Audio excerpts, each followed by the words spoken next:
শ্বশুরবাড়িতে নিজের মাকে মন মতো আপ্যায়ন করতে পারা কিন্তু অনেক শান্তির একটা ব্যাপার। আর সেই আনন্দটা আজকে তোমাদের সাথে শেয়ার করব আর বলবো আম্মু আসার সময় আমাদের জন্য কি নিয়ে এসেছেন। হ্যালো, আসসালামু আলাইকুম everyone, this is Lamis and welcome to Lamis and Shovon's. আচ্ছা, আগে তোমাদের সাথে চা খেতে খেতে একটা দুঃখের কাহিনী শেয়ার করি। সেটা হচ্ছে, তোমরা তো জানোই কয়েকদিন আগে আমি এই ইনডোর প্ল্যান্টসগুলো কিনেছিলাম, আর আমার এই ক্যাকটাসের উপরে কিন্তু খুব সুন্দর ছোট্ট একটা ফুল ছিল।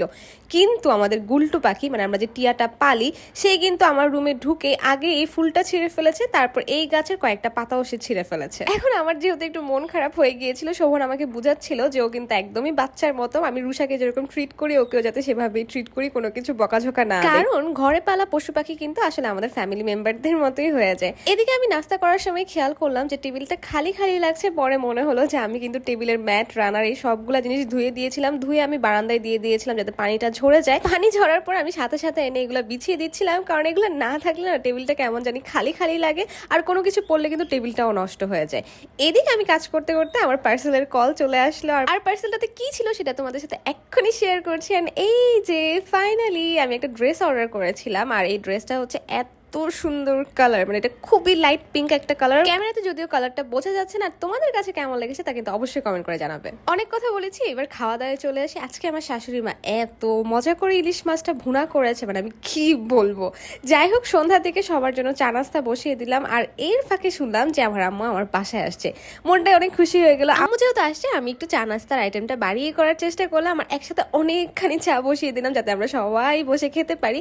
আর চা বানানোর সময় আমি অনেক কিপটা হয়ে যায়, ট্রাস্ট মি, আমি চিনি একদম দিতেই চাই না। এবার তোমাদের সাথে আরেকটা মিষ্টি জিনিস শেয়ার করে, সেটা হচ্ছে আমার শাশুড়ি মায়ের নিজের হাতের বানানো এই হার্বাল তেল।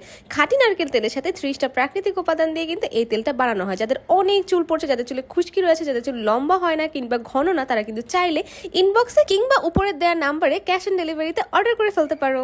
আচ্ছা, এখন চলে আসি নাস্তার আইটেম। আমি প্রথমেই ভাবলাম যে আজকে নুডলস করবো একটু ঝাল ঝাল করে, কারণ এটা অনেক দিন ধরে খেতে মন চাচ্ছিল। আর এদিকে আমার লক্ষ্মী শাশুড়ি মা, সে সবার কথা চিন্তা করে জাম এনেছে, আম এনেছে, এনে ঘর পুরো ভরিয়ে ফেলেছে। মা কখনো অল্প করে জিনিসপত্র আনতে পারে না, সে একগাদা জিনিসপত্র নিয়ে আসে। এদিকে আমিও কিন্তু সুন্দর মতো ডিম টিম দিয়ে সব কিছু দিয়ে মজা করে নুডলসটা রান্না করা শুরু করলাম। আর আমার হাতে র্যামেন নুডলস এই সব কিছু কিন্তু আমার শাশুড়ি মা অনেক পছন্দ করে। আর এদিকে আমি সাথে সাথে আমটাও কেটে ফেলছিলাম। আর তোমরা কিন্তু সবাই অবশ্যই সিজনাল যেসব ফ্রুটস থাকে সেগুলো খাওয়ার চেষ্টা করবে, কারণ সিজন ছাড়া কিন্তু এগুলোর দাম আকাশ ছোঁয়া হয়ে যায়। এদিকে কিন্তু আমার রান্না বান্না প্রায় শেষের পথে, তবে আমি ভাবছিলাম যে জামটা আর এখন খাবো না, কারণ দুপুর বেলায় জাম ভর্তা খাওয়ার মজাই কিন্তু আলাদা, সো এটা কালকের জন্য রেখে দিলাম। এদিকে আম্মুর যেহেতু আসতে দেরি হচ্ছিল, তাই আমি বাসার বাকিদের জন্য চা ঢেলে ফেলছিলাম। আর চা ঢালতে ঢালতে চিন্তা করছিলাম যে আমাদের মেয়ে মানুষের জীবনটা কতটা অদ্ভুত।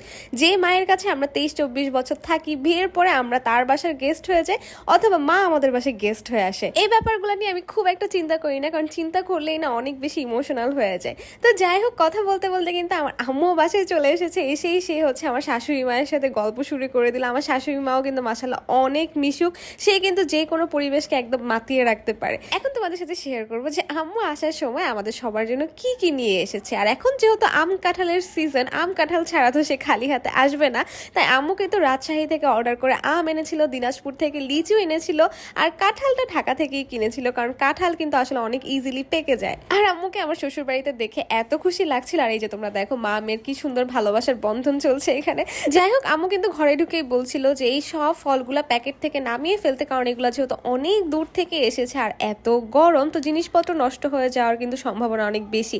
তো আমি সব কিছু সুন্দর মতো নামিয়ে টেবিলে রেখে দিলাম। আর এইদিকে আমার জামাই রিউকা সবকিছু একটা একটা করে টেস্ট করে দেখছিল। আর লিচুগুলোর সময় আমি পাতা টাতা ফেলে দিয়ে এভাবে রেখে দিচ্ছিলাম, কারণ ফ্রিজে না রাখলে, বাইরে রেখে দিলে কিন্তু সব নষ্ট হয়ে যাবে। তো আজকের মতো ব্লগ এই পর্যন্তই। কেমন লেগেছে অবশ্যই জানাবে, আর তোমাদের এত ভালোবাসা পেয়ে কিন্তু আমি অনেক কৃতজ্ঞ। Thanks for watching, tata, bye bye, আল্লাহ হাফেজ।